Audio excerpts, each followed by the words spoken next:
ఇప్పుడు ప్రెగ్నెన్సీ వచ్చాక చాలామంది సెక్షువల్ ఇంటర్‌కోర్స్ గురించి అడుగుతారండి. చెయ్యొచ్చా? చేయకూడదా అని. కానీ నార్మల్ ప్రెగ్నెన్సీ అనుకోండి, ఏ కాంప్లికేషన్స్ లేనప్పుడు సెక్షువల్ ఇంటర్‌కోర్స్ ప్రాబ్లమ్ కాదు.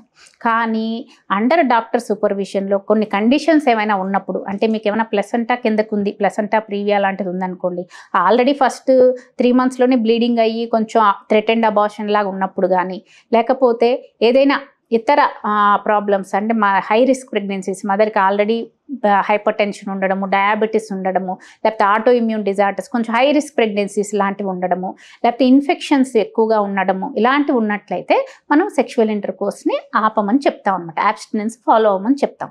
కాబట్టి మీరు ఒక్కసారి డాక్టర్‌ని కన్సల్ట్ చేయాలి. కానీ కొంతమంది మిత్ ఏంటంటే ఇంటర్‌కోర్స్ చేయడం వల్ల నార్మల్ డెలివరీ అయిపోతుంది, బిడ్డకి చాలా ఉపయోగము అనుకుంటూ ఉంటారు. కానీ ఇంటర్‌కోర్స్ వల్ల ఉపయోగాలు ఏమి ఉండవండి, అలా నష్టం కూడా ఉండదు. మనకి నార్మల్ ప్రెగ్నెన్సీ, అన్‌కాంప్లికేటెడ్ ప్రెగ్నెన్సీ అన్నప్పుడు ప్రాబ్లం ఉండదు.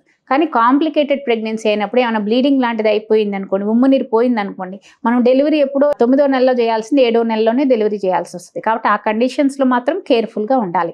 కానీ ఈ నార్మల్ డెలివరీ కోసం కొంతమంది ఇంటర్‌కోర్స్ చేస్తే నార్మల్ అవుతుంది అనుకుంటారు.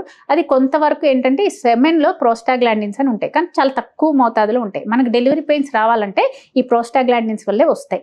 కాబట్టి దీనివల్ల ఏంటంటే కొంచెం పెల్విక్ కండరాలు గట్టిపడ్డము, యూరిన్ లీకేజ్ అలాంటివి లేకుండా యూరిన్ సరిగ్గా రెగ్యులేట్ అయ్యేలా చేయడం, ఇలాంటి కొన్ని ఉపయోగాలు అయితే చిన్న చిన్న ఉపయోగాలు అయితే ఉన్నాయి. కానీ పేషెంట్ కండిషన్ బట్టే దాన్ని మనం అడ్వైస్ చేస్తాం. ఇది డ్యూరింగ్ ప్రెగ్నెన్సీ. 62 లక్షల మంది ప్రజల్లో మెడ్ప్లస్ బ్రాండ్ మెడిసిన్స్ కి మారడం వలన 915 కోట్ల రూపాయలు సేవ్ చేసుకున్నారు. అదే మెడిసిన్స్ అదే క్వాలిటీతో 50 to 80% డిస్కౌంట్లు.